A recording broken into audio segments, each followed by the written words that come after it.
Okay, I started. So yeah, tell me your name and where we are.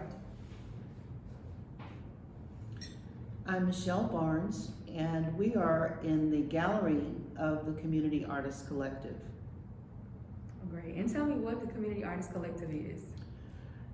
The collective is a 501c3 organization dedicated to providing the educational and cultural link among African American artists and all communities, inspiring unlimited creativity. That is our formal mission statement. We have existed since 1987 in order to serve the artistic community and people who don't believe that they are creative. Okay, good. So can you tell me about the founders and owners and any key people that we should highlight? Of course, yourself too. Well, the Community Artists Collective was co-founded by myself and Dr. Sarah Trotty. We met in college and have worked together ever since the late 60s. The Community Artists Collective had its formal beginnings in 1987 when we were chartered, and Sarah Trotty is still a board member since the beginning, and I am acting on the day-to-day management side as executive director. Oh, I love that. I love that. Wait, what college did y'all go to? I'm sorry? What college did y'all go to? We went to the University of Houston. I didn't know you went to U of H. Okay. What department? This is, just me talking. Okay. What department were you? In the art department. I didn't know that. Both of us were in the art department, and both of us have our degrees in education. I didn't know that. So we have taught in public and private schools, cumulative for over 100 years. What? Yeah. Okay. We know I went to U of H. I think I knew that. Yeah. So you went there too. Yeah. Okay. Go What for it. department are you in? I did history for my major, but I was a dance minor, of course, and I was a business minor. And then I went back later for my graduate certificate in African American Studies. So I didn't know that. Okay. I don't know why I thought you went to TSU, but you worked at TSU. I substitute taught for Dr. Wardlaw, Alvia Wardlaw, Okay, yeah. for a couple of semesters when she was doing some writing and publishing and traveling. Yeah. But no. Okay. Well, I went there for post-baccalaureate work Okay. for a very short while, and I do consider myself an alum. Okay, yeah. Okay, sorry, that's off the page. I was just curious. I didn't know that. We'll have to talk more about our Yeah. experiences at U of H. Because we were there in the 60s when it was transitioning from a private school to a state school. Mm-hmm. It was tough Yeah. in the civil rights era. And I had interviewed people because in the book, I highlight like the development of African American Studies, Mm-hmm. the department there, and I talk about some of the things that happened during that time period, like Lynn Houston and all that. I didn't know you went there because I'm like, I could have just talked to you about it. I didn't Well, know. you talk to as many people as you can. Mhm. Get those stories now. Yes. Lynn and I were in our freshman class together. What? Wow. In fact, we were roommates during freshman orientation, but I lived off campus. I lived close to the campus. Oh wow. I didn't know that. Yeah. Because I always identify with her because first of all we have like a similar name. Lynn Cecilia. My name is Lindsay Cecilia. And I was like, that's kind of interesting. Mm-hmm. And then also I was like president of NAACP when I was at U of H. You were busy. I was real busy. Busy. And it's 11:11. Okay, let me get back to the interview. Thank you so much for sharing that. Okay, so you talked about it. So where is, tell me a little bit about where Community Artists Collective is located. You could talk about where it used to be located and all that too. We are currently located in the 3rd Ward Midtown area, a building called the Burmack Arts Building at the corner of San Jacinto and Cleburne. Historically, we've been in this geographic neighborhood since our beginning.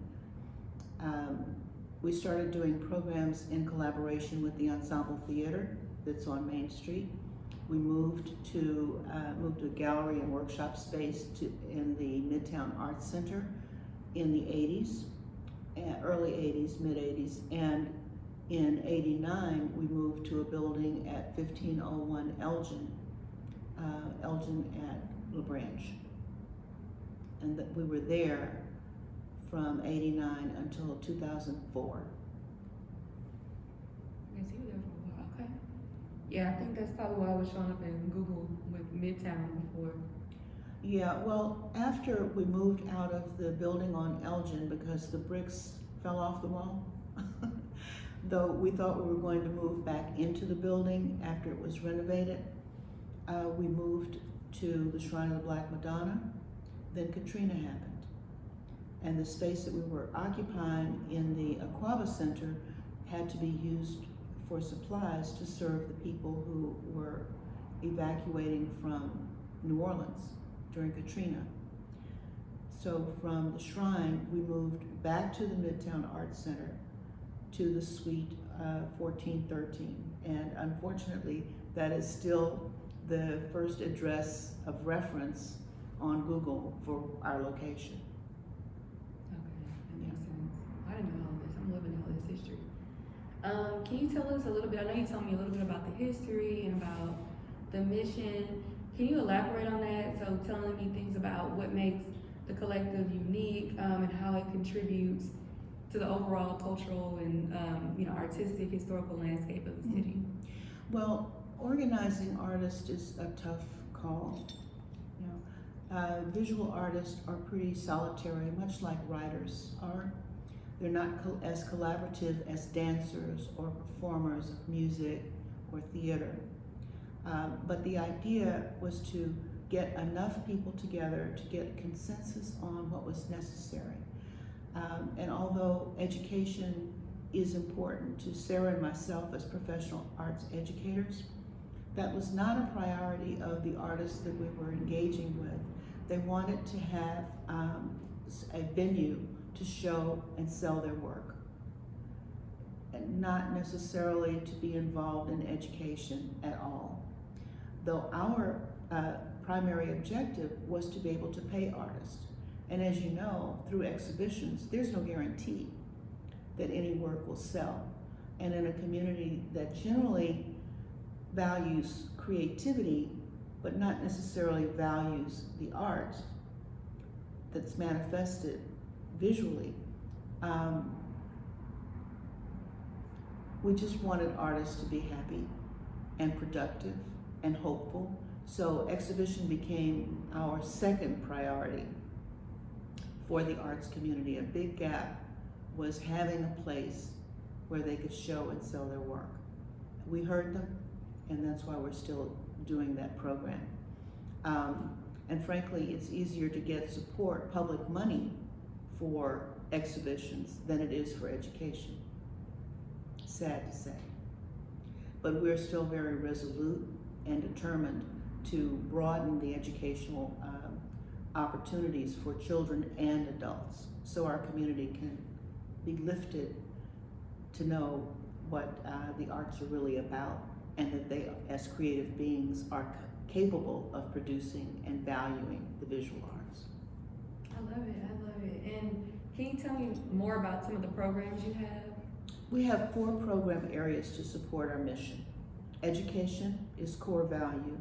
Exhibition, because it's the most responsive to artists and viewers.